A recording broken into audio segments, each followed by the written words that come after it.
Bunguno zile makeka. Yaani au isangu alifika kwa baba makula kuna mwana. Okay. Msange daddy. Okay, I'm going to msange.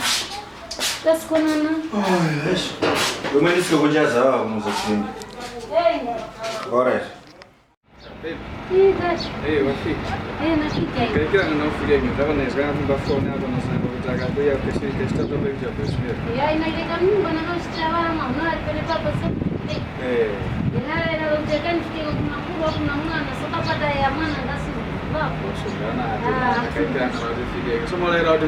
Na raida kusema mtirani ndio kuna shida hapo. Nunganga na urota mama pia. Kwa get. How are you? Thank you. Oh, did your mommy tell you that I'm your father? I'm your father, eh? But now you must know. She must tell you that I'm your father, eh? Take this Mazinga for you. I bought it for you. Okay? You have to take this one for tomorrow's school. Of course you're in holiday, but I hope anytime you open it. Enjoy, yeah? Suma nguni ama suma swaka. Muri tulipo na mama soka shangwe kwiza hapo muombe kusangana baba. Isso hii mwene nasoma nyazo ndio basi. Serikali tukanga kutenga gani? Tenga kutakumoa mbona sana napo. Oh. Akaga tukumanya ngaru tujeta hapa soka ndisi. Oh. Okay, hapo.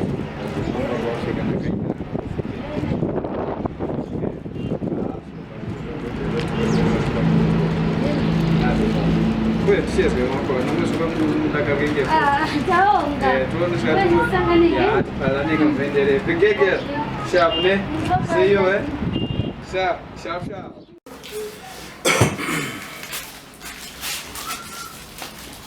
Mawera kumara kwa first eh? Mbesa matumazia dad. Enyana, usoma kwa first. Unaona? Zapu.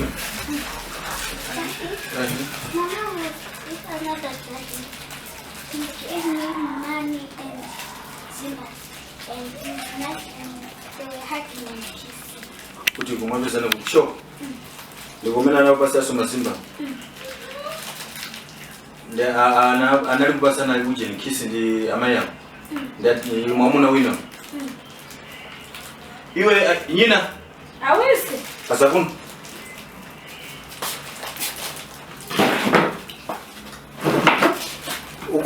Mungu.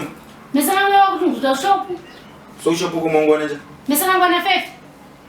So mwana boko yoda ku shop ko Mungu. Mwana mwana wina bozari wana rawi watimba nzenge wakawinde. Deye mwakumba mjirenge mkangano mnyumba na bozari na mwana wi.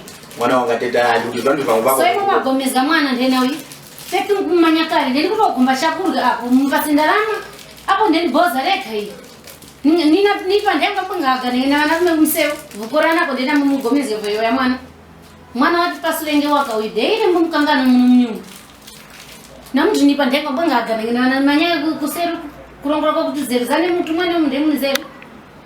Fefu ngo kutimbaniza by force. Okay, aina napuriga panga uje ngani pigie ku majiko ya uje ya utumikeza kwa mkubana na so tumeka. Nyamata wa makomende bashoni.